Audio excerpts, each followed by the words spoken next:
이어서 보도록 하겠습니다, 여러분. 자, 258페이지 양도속세 세율 있죠? 자, 여기 펴놓으시고요. 오늘 이제 3, 4월 과정 오늘 마지막 시간이고, 다음 주에 이제, 핵심 요약 들어가죠? 요약집을 세법은 출판사하고 원고를 처음에 원고 보내고 4번이나 주고받으면서 고쳐서 계속 수정할 부분 좀 계속 추가할 부분 이렇게 손대고 계속해서 4번이나 주고받았어요. 출판사고 4번이나 교정을 받는데도 또 하나 오늘 하다 보니까 또 하나 뭐 빠진 게 있네. 진짜 하나 개정 내용 하나 안 입어놓은 게 있네. 하여튼 요약집을 제 또 요약집을 또 심혈을 기울여서 요약집을 또 이렇게 했어요. 그래서 보시면 알겠지만 뭐 세법은 요약집 여러분들 정리하기 딱 좋게 기본서로 봤잖아요.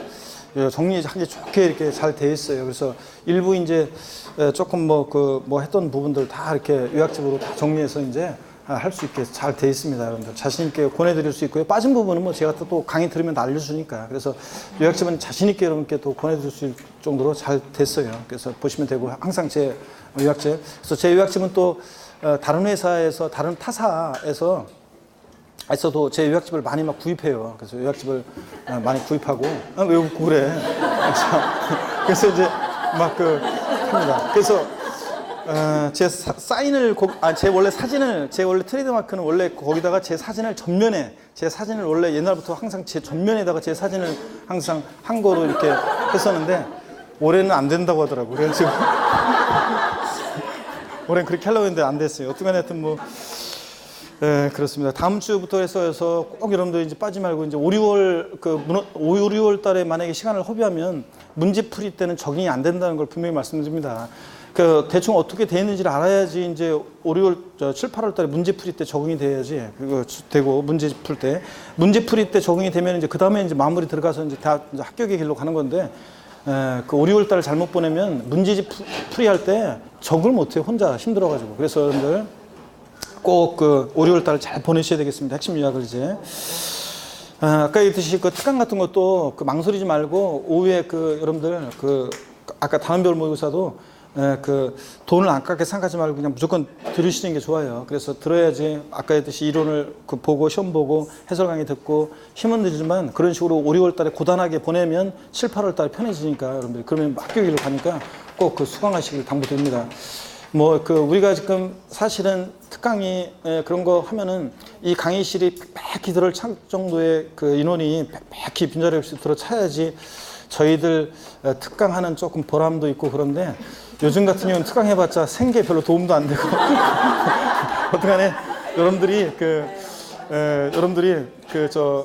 합격하시는 거에 나중에 그런 거에 도움이 돼서 하는 거니까 꼭 여러분들이 수강하실 당부드립니다. 실력이 단원별 모의고사 같은 거 하면 오후에 이렇게 하면서 팍팍팍 늘어납니다. 여러분들 불분명했던 것들 또 잘 이해 안 됐던 것들 문제를 풀면서 좀 더 잘 이해가 되니까요. 꼭 그렇게 하실 당부드립니다. 문제 푸는 연습도 해야 되고. 마지막 시간은 없지만 오늘 조금 늦게 끝날 것 같은데 시간은 없지만 시 한 편 읊어드리려고요. 제가 작년에 제가 수업 시간에 한번 쫙 다른 타사에서도 이제 강의하면서 다 읊었던 건데 올해 제가 작년 2017년도 파일을 이렇게 뭘 찾다가 2017년도 문서 쭉 검색하다가 뭘 찾다가 이렇게 작년에 읽어드렸던 이 시가 있어가지고 다시 한번 읽어봤는데 역시 또 좋더라고요. 시바타의 도요라는 일본 할머니인데요. 돌아가셨어요. 100세 넘으셔가지고 돌아가셨는데 98세 이분이 1911년 출생인데 2013년에 사망하셨는데 100세 넘어서 돌아가셨죠. 근데 이분이 98세 때 할머니가 98세예요. 98세 때 시집을 냈어요. 자신이 장례비로 모아둔 돈 100만 엔, 한 1000만 원 정도 되는 돈으로 장례비 쓸 돈으로 이렇게 시집을 출간하셔가지고 제가 했던 건데 한번 들어보세요. 약해지지 마라는 시입니다. 약해지지 마. 있잖아 불행하다고 한숨 짓지 마. 햇살과 산들바람은 한쪽 편만 들지 않아. 꿈은 평등하게 꿀 수 있는 거야. 나도 괴로운 일 많았지만 살아있어 좋았어. 너도 약해지지 마. 약해지지 마. 여러분들, 그렇죠 여러분들?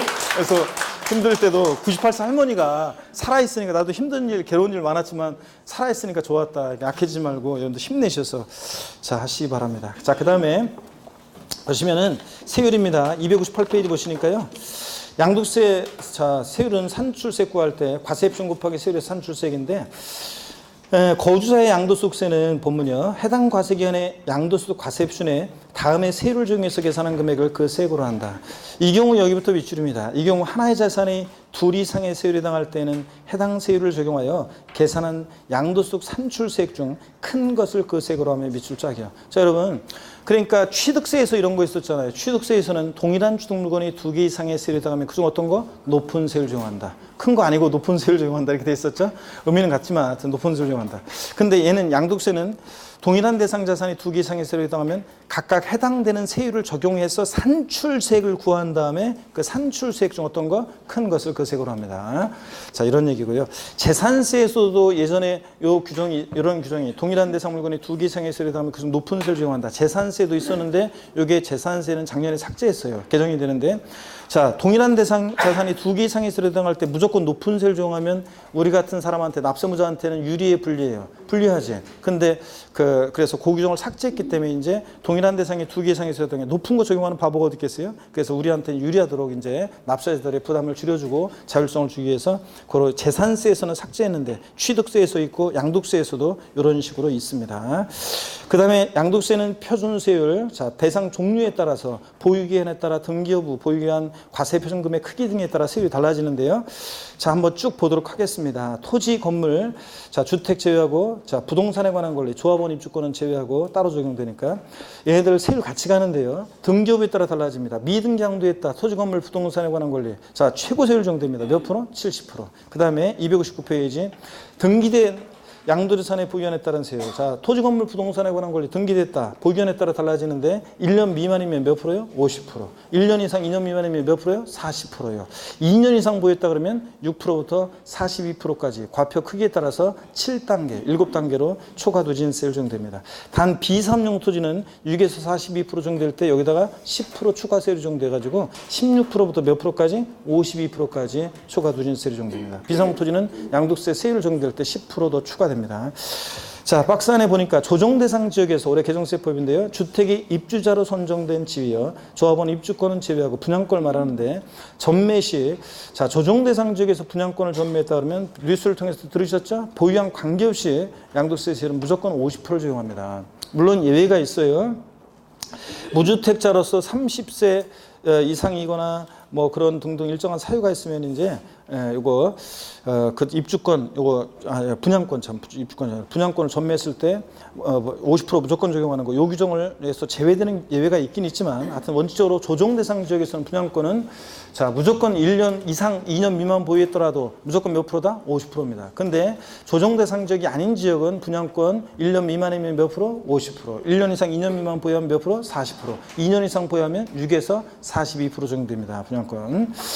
자, 그 다음에 기본세율이라는 게 이제 소득세에서 초과 누진세율을 우리가 기본세율이라고 해요. 소득세에서 통상적으로. 그럴 때 7단계 초과 누진세율 되는데 과세 표준금액이 1,200만 원 이하일 때는 몇 프로요? 6%. 이건 알아두셔야 되고요. 그래서 과세 표준금액이 1,000만 원일 때 이제 몇 프로 세율 정도 되냐고 물어본 적이 있는데 6%입니다. 그 다음에 이런 식으로 해가지고 5억 원 초과 금액에 대해서는 42%까지 이렇게 7단계로 초과 누진세율 정도 됩니다. 야, 한쪽 가르신 2번 주택 및 조합원 입주권이요. 자, 주택 및 조합원 입주권도 물론 미등기 양도면 70%인데 등기됐을 때 1년 미만이면 주택 및 조합원 입주권은 일반적인 부동산보다 세율이 낮아요. 몇 프로요? 40%예요. 50% 아니라는 거. 그 다음에 1년 이상만 보유해도 주택 및 조합원 입주권은 6에서 42% 초과 누진세율 정도 됩니다. 다만 보충 내용이 올해 개정세법인데 조정 대상 지역 내에서 1세대 2주택자가 양도할 때는 이 기본세율 정도 될 때 여기다가 10% 추가해서 16%부터 52%까지. 그 다음에 1세대 3주택 이상자가 먼저 양도하는 주택에 대해서는 조정 대상 지역에서는 20%를 추가합니다. 그래서 6에서 42% 정도 될 때 기본세율에다가 20% 추가하니까 26%부터 몇 프로요? 62%까지 이렇게 초과 누진세율이 적용됩니다. 자, 물론 이제 올해 4월 1일 이후 양도분부터 적용하는 거고요. 기타 자산 봅니다. 기타 자산 나왔다 그러면 그 옆에다가 골프용권 하나 딱 써놓습니다. 골프용권 그러면 특정 법인 주식, 특수업종 영위하는 부동산 과다 보유 법인의 주식, 또 사업용 고정자산과 함께 한다는 영업권, 또 특정 시설물 이용회원권.